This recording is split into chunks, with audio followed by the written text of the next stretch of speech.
Hi everyone! Good morning and welcome back to Teacher Zhai. So for today's episode, i-discuss na po natin itong ating bagong memo. So this is the guidelines on the implementation of the result-based performance management system for school year 2020-2021. So ito po ay nanggaling sa Office of Undersecretary for Planning and Human Resource and Organizational Development, that is Sir Jesus Mateo.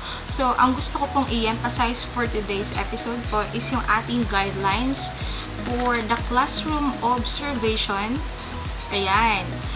So, the alternative classroom observation. Ayan po.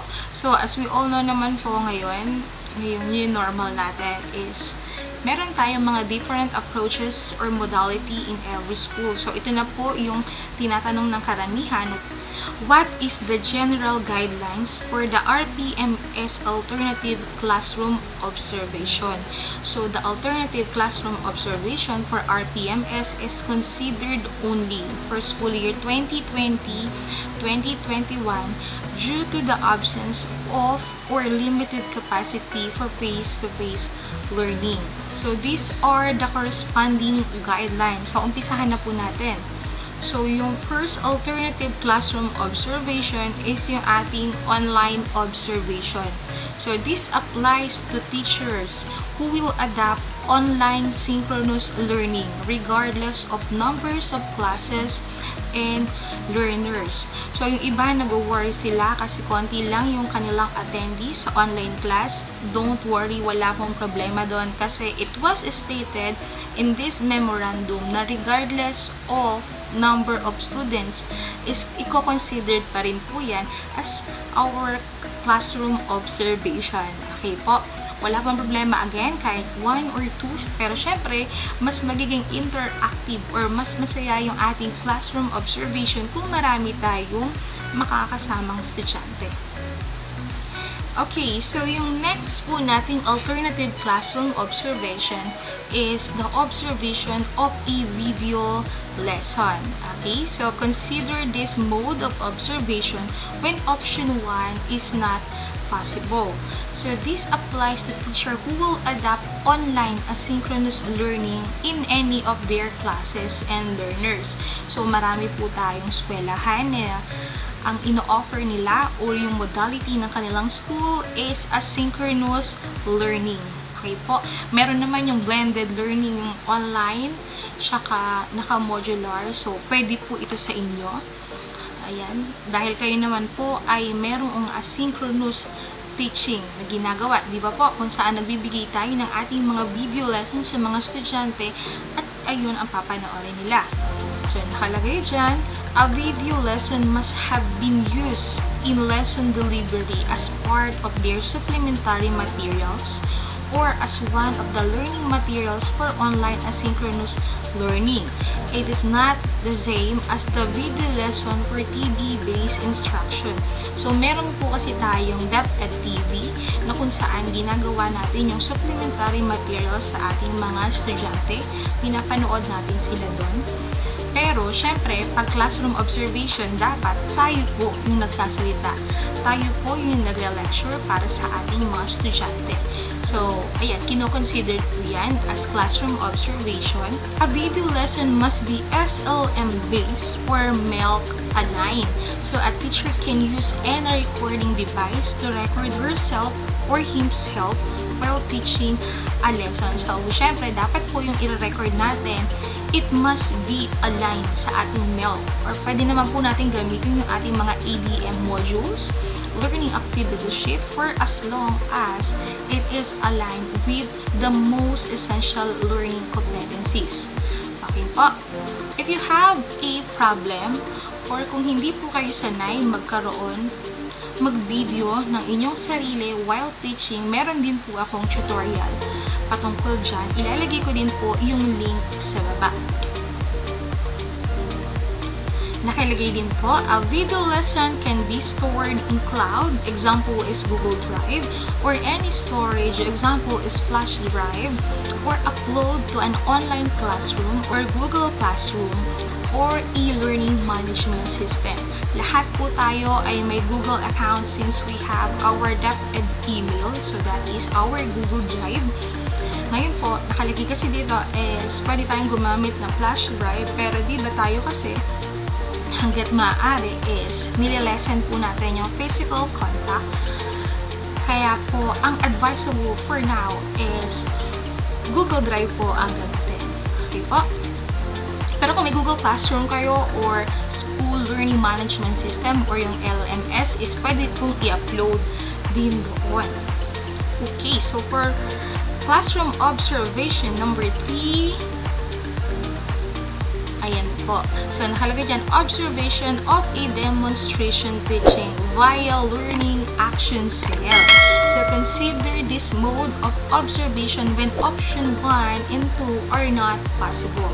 So, this applies to teacher who will adapt pure modular learning, print or digital, radio-based instruction, and TV-based instruction. Ang tanong kasi, what if gusto mong, magkaroon ng demonstration teaching, pero kayo ay naka-online class sa school. So, siguro, pwede nyo tanongin kung papayag ba si school head nyo na ayan ay magiging classroom observation nyo. Kung i-considered ba nila yan. Okay po. Ang nakalagay kasi dito is this applies to teachers who will adapt pure modular learning, print or digital. Kami po kasi sa aming eskwelahan is naka-pure modular po kami. Meron kami printed and digital modular learning. So, pwede rin po namin itong i-apply. So, dun po sa mga naka-blended learning or online modality, you may consult your school head patungkol po sa bagay na ito.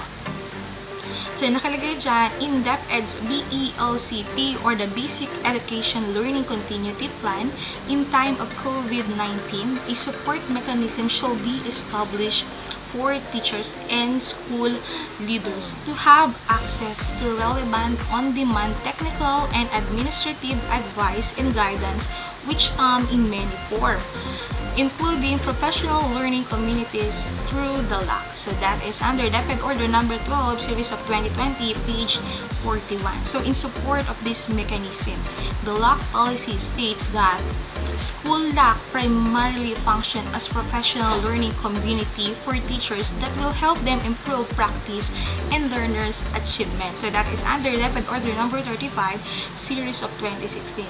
So yung atin pong LAC session can be a medium or a way, a mode for us to have a classroom observation. Imagine, meron ka ng demo teaching, meron ka pang classroom observation. So, hitting two birds in one stone. Talaga namang, ay, gusto ko lang mag-demo sa aming LAC session. Okay?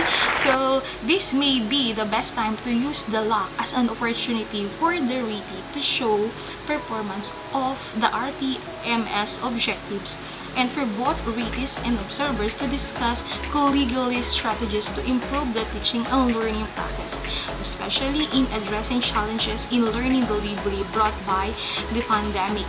As you all know, during LAC session sa ating pong demo teaching, nagkakaroon po ng feedbacking kung paano tayo mas may improve as a teacher.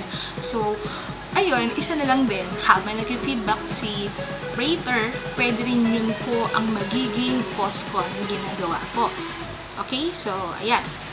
Nakalagay din po dito, there should be 2 classroom observation for the entire school year. Dati po kasi 4 di ba po?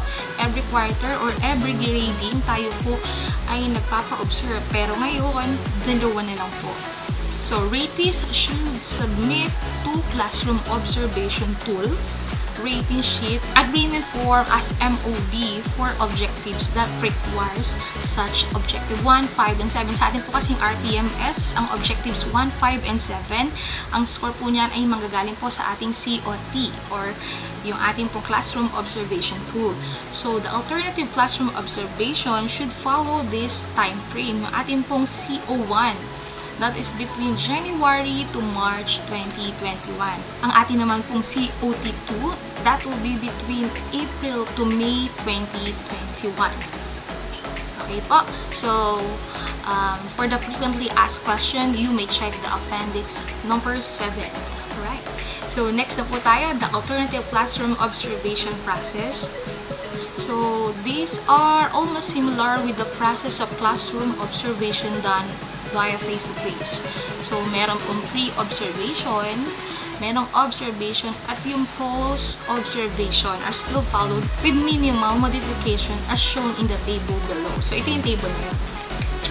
So, discuss po natin yung process ng ating classroom observation. Meron po, again, tatlo tayong types or alternative classroom observation. That will be first is yung ating online observation. Next is yung video lesson. Then next yung ating demo teaching via lock session. So, sa atin pong online observation, during pre-observation or yung mapapaschedule pa lang tayo, pag online observation po, ayan, review the COT or RPMS rubrics. Diba? Kasi dyan po natin i-align yung ating lesson or yung ating PA ng pagtuturo. So, nakalagay dyan, meet the teacher. Ito po ay para sa mga observer. So, meet with the teacher to discuss the schedule and the online platform to be used. Siyempre, kailangan po talaga is meron po tayong schedule kasi baka magkasabay-sabay yung mga teachers natin sa kanilang online class. At dapat malaman din, of course, yung online platform na gagamitin. Si teacher naman, for online observation, ayan, plans the lesson based on the indicators. So, ito na nga yung indicators, makikita po yun sa ating COT RPMS rubrics. So, yung next naman po sa mga mag-video lesson naman, during pre-observation, so discuss the schedule of submission of the video lesson. So, sabihin lang natin kung kailan tayo magsasubmit. Basta, ayan po, ay pasok dun sa time frame. Again, ating CO1 is from January up to March. Then, COT2 again is April to May 2021. So, discuss natin yung schedule. Kailan ba tayo magsasubmit? Gusto nyo ba by department or by year level? Kayo po ang bahala dyan. So, si teacher naman delivers the lesson using a video recording device. Okay, mag-record lang siya, nagtuturo siya. Basta, ayan, dapat ay inline sa ating MEL.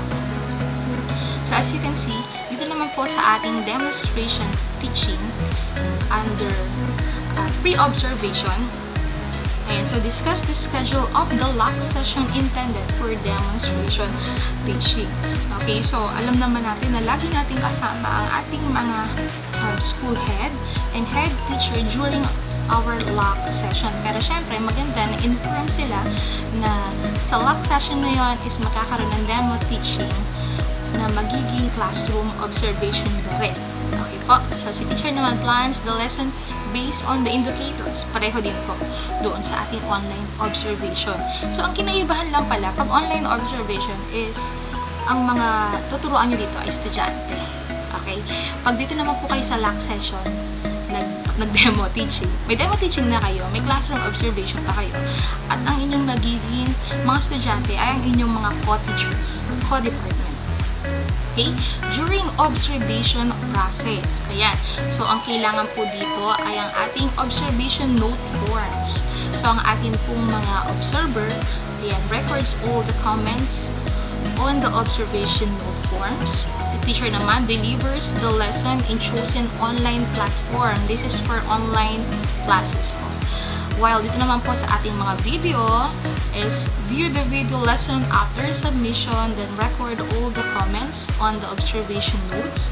Then si teacher naman, ang gagawin niya is to submit the video lesson to the observer.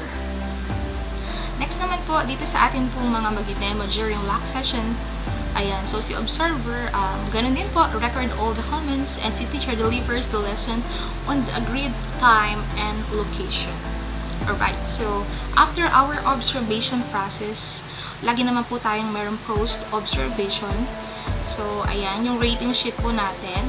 Ang kailangan pong tool dito is the Inter-Observer Agreement Form. So, in case of multiple observer, again, para na po ito sa lahat, online video and lock session observation. Ayan, discuss the rating with fellow observers, then decide on the final rating. So, nakalagay dyan, observer and the teacher meet to discuss the result of the observation. So, they affix their signature on the rating sheet or the inter-observer agreement form. So, di ba may pinipirmahan po tayo during our post-observation or yung post-con na tinatawag natin na kung saan i-explain sa ating ni rater or ni observer na kung saan tayo naging magaling or kung meron ba tayong kailangan pang i-enhance or i-improve as a teacher. So, nakalagay din po dito, for highly proficient teachers, a proof of attendance during observation is part of their MOB. The following protocol should be observed sa online observation po. Ayan, pwede namang invite your colleagues to sit in your online class.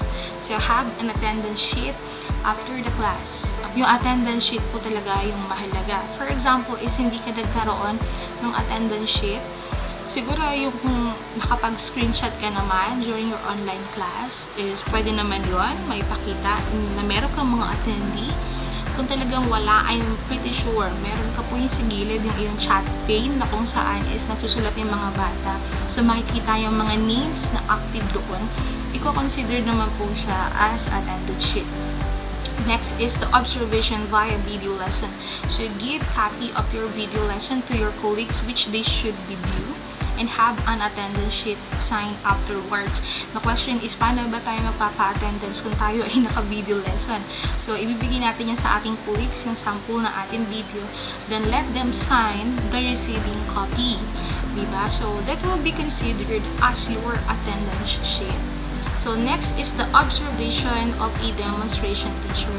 So, syempre, yung mga attendee po ng ating LAC session, hingi lang po tayo kay LAC facilitator ng ating attendance sheet, and that will be considered as our attendance sheet for our class observation sa ating pong LAC session. And that will be the alternative classroom observation for the school year 2020-2021. So, kung tingin mo nakatulong po yung video na to sa iyo as a teacher, please don't forget to hit like, subscribe, and ring the bell button para lagi kang updated sa mga posts ko. Thank you so much for watching. Bye!